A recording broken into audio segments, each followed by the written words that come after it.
Assalamualaikum warahmatullahi wabarakatuh. Update status malam ini untuk akun YouTube kami. Kita akan cerita tentang TKI ya, TKW khususnya, yang ada berita viral Mbak Yuli yang mendapat warisan dari majikannya ya, Chen Sung-yong, hampir senilai 1 miliar lebih ya. Sebelum masuk ke situ, saya mau cerita flashback dulu.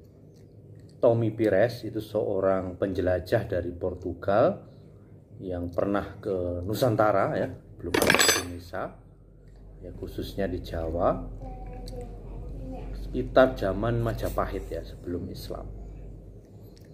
Dia menceritakan bahwasannya orang Jawa itu orang yang dalam tanda kutip ya, sombong begitu. Jadi orang yang jalannya itu tidak mau menunduk, ya kan? Tidak ada ceritanya orang Jawa itu jadi pembantu.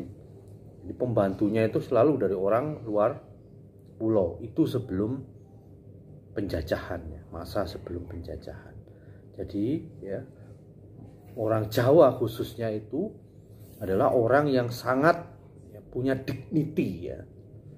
Pekerjaan menjadi babu, apalagi kerja rendahan, itu sangat nista bagi orang Jawa dulu ya. Karena ya, dignity tadi.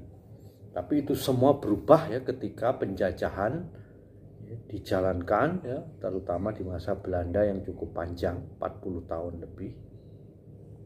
Di situ dipola bahwasanya memang kita ini bangsa pribumi di bawah bangsa Eropa, masih di bawah lagi bangsa Asia yang lain ya, ada Arab, Cina, itu India. Mereka ngukurnya begitu. Di zaman Belanda itu ya orang pribumi ya diposisikan seperti itu. Bahkan di masa-masa akhir penjajahan pun ya, kalau ada hotel atau restoran itu ditulisi anjing dan pribumi dilarang masuk. Jadi kita benar-benar dijajah, itu dihancurkan mentalnya, itu yang paling penting. Mentalnya dihancurkan. Kan kembali ke masalah TKI ya, tenaga kerja Indonesia, khususnya tenaga kerja wanita. Saya ini asli Tulungagung. Sejak saya SD itu sudah menyaksikan sendiri ya, saudara-saudara saya, tetangga saya yang pulang bekerja dari luar negeri. Ada yang dari Malaysia, Singapura, Hong Kong, Arab. Sebagian besar adalah ceritanya sangat pilu. Ada tetangga saya yang rontok giginya itu. Nggak, ngakunya sih memang jatuh dari tangga, tapi kan nggak mungkin jatuh dari tangga, itu rontok. Sini itu lebam semua. Itu dipukuli dengan kayu kalau bicara normal. Ya, tapi masih bisa bahagia ya, karena masih dapat uang pesangon, beli sepeda untuk anaknya, bisa memperbaiki rumah dengan wajah yang hancur seperti itu. Kisah-kisah pilu itu selalu ada di malam di dalam kehidupan TKW ya. Ya 1-2 tahun terakhir juga banyak. Yang terakhir kan ada TKW yang disekap ya, belasan hari di toilet, suruh tinggal di toilet, itu tidur di toilet di Arab. Tahun kemarin juga masih ada berita dari Singapura, ada TKW yang kemudian karena oleh majikannya dibilang bau ya, disuruh mandi telanjang, dibuka kamar mandinya, disiksa, dipukul ya kan. Ada lagi yang didorong dari lift, ini di Singapura juga, karena majikannya yang sudah tua, dia minta tidak naik lift berbahaya, tapi marah dimarahi, didorong. Jadi kisah-kisah TKW yang memang kebanyakan itu hanya lulusan SD atau SMP ya, sedikit yang SMA. Itu yang kemudian mempermalukan ya bangsa Indonesia ya kan. Di medsos, di akun-akun negeri tetangga ya kan, kita disindir Indon, bangsa pembantu ya kan? Meskipun sudah seperti itu ya, tetap saja ada pengiriman tenaga kerja wanita ini ke luar negeri, entah yang legal maupun yang ilegal. Harusnya itu strict, dilarang.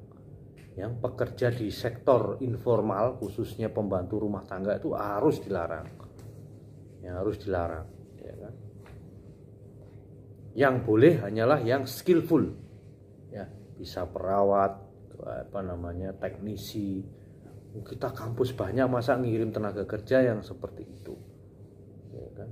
Selain bikin malu negara, kan kasihan, pendidikannya rendah, nggak bisa komunikasi, nggak ngerti hukum, akhirnya ditindas, ya kan?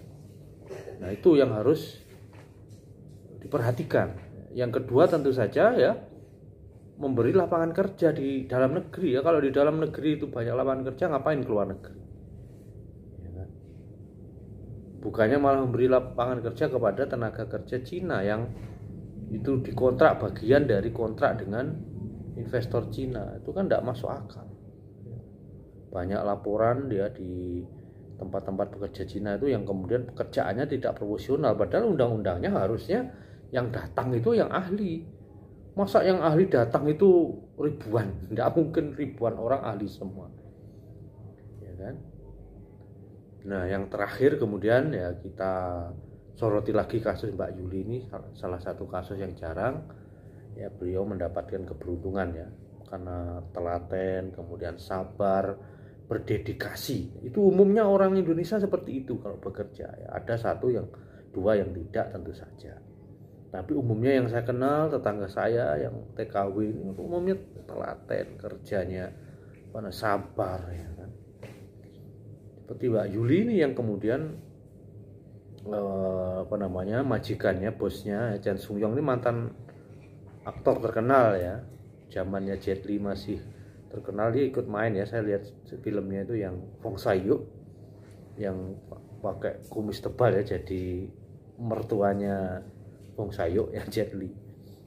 Itu sangat lucu memang orangnya, dan orangnya melihat dedikasinya Mbak Yuli, yang membuat wasiat mewariskan sebagian hartanya, ya, senilai sekitar 1 miliar, ada yang berupa uang, ada yang berupa emas dan perhiasan.